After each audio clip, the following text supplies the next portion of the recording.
మొహర్రం అనగా పీర్ల పండుగ.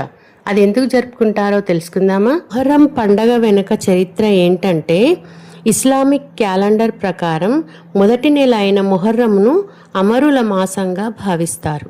మొహర్రం అనేది మహమ్మద్ ప్రవక్త మనవళ్ళైన హసన్ హుసేన్ల వీరోచిత త్యాగాలను స్మరించుకుంటూ ముస్లింలోని షియా సున్నీ తెగలవారు జరుపుకునే సంతాప పర్వదినం. ముస్లిం పవిత్ర గ్రంథాలను కాపాడుకోవడానికి దుర్మార్గమైన యజీద్ చక్రవర్తి సైన్యానికి వ్యతిరేకంగా హజరత్ ఇమాం హుస్సేన్ భీకర యుద్ధం చేశారు.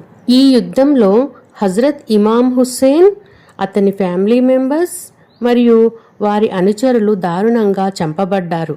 అయితే వీరు అన్యాయానికి తలవంచకుండా ప్రాణాలను అర్పించారని వారి జ్ఞాపకార్థమే ఈ పీర్ల పండుగ. హజరత్ ఇమాం హుస్సేన్ జ్ఞాపకార్థం అతని చేతిని గుర్తుగా వెండి, రాగి లేదా ఇత్తడి లోహాలతో ఈ పీర్లను తయారు చేస్తారు.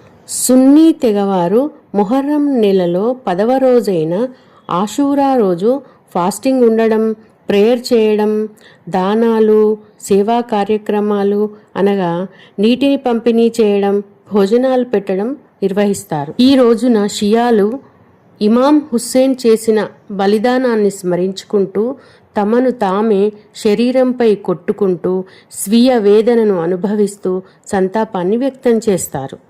మొహరం అనగా ఈ పీర్ల పండుగ రోజు కులమతాలకు అతీతంగా హిందూస్, ముస్లిమ్స్ ఈ పీర్లను పూజిస్తారు.